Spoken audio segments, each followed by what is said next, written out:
Heading to the U of A new study is offering up some proof of what you might already expect to be true about service dogs. Any dog owner will tell you having a dog will improve your life, but researchers at the university told me they now have evidence that a service dog can significantly lessen a veteran's PTSD. For years, I didn't know I had PTSD. I just thought I was angry, and then I found out later it was PTSD from that one incident. It was back in 1990 when now retired Staff Sergeant Steve Lovegrove shipped out to Iraq. On the second day of Operation Desert Shield, his life changed forever. I was on a CH-47 Chinook. It's the kind with the two blades on top. Our aircraft lost power picking up a large cannon, and it crashed. So we spent a couple hours picking up all that ammo and literally disconnected it from the aircraft and flew it back to our base camp on one engine at about 50 feet and never flew again.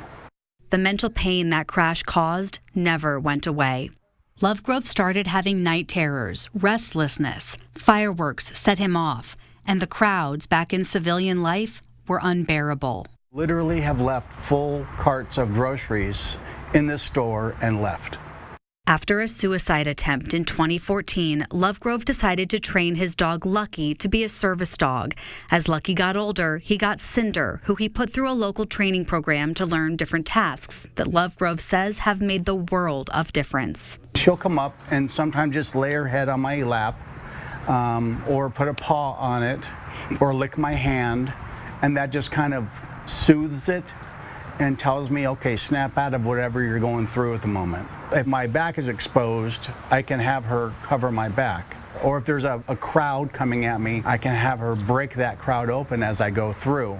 Leading the U of A study, Maggie O'Hare from the College of Veterinary Medicine says when service dogs can do tasks like these and bond with a veteran, they can turn that vet's life around. Our studies found that veterans with a service dog were functioning significantly better. They had lower PTSD symptoms, lower anxiety, lower depression, and overall a higher quality of life. Researchers worked with dozens of veterans from across the country with rescued dogs trained in Florida to be able to offer up some proof as more veterans look to do exactly what Lovegrove did. Now we're at this turning point where if clinicians are going to provide recommendations about service dogs, or if policies are going to support access for these dogs, they're looking for numbers and they're looking for science, and I'm really honored that I get to help provide that. Bringing the possibility of a new leash on life for veterans who are struggling. I am here because of my dog and my family. If every veteran could get that dog, it would be amazing because it's such a difference in their lives. So from here, the U of A says this trial has really laid the foundation for a randomized clinical trial to really understand the impact service dogs can have.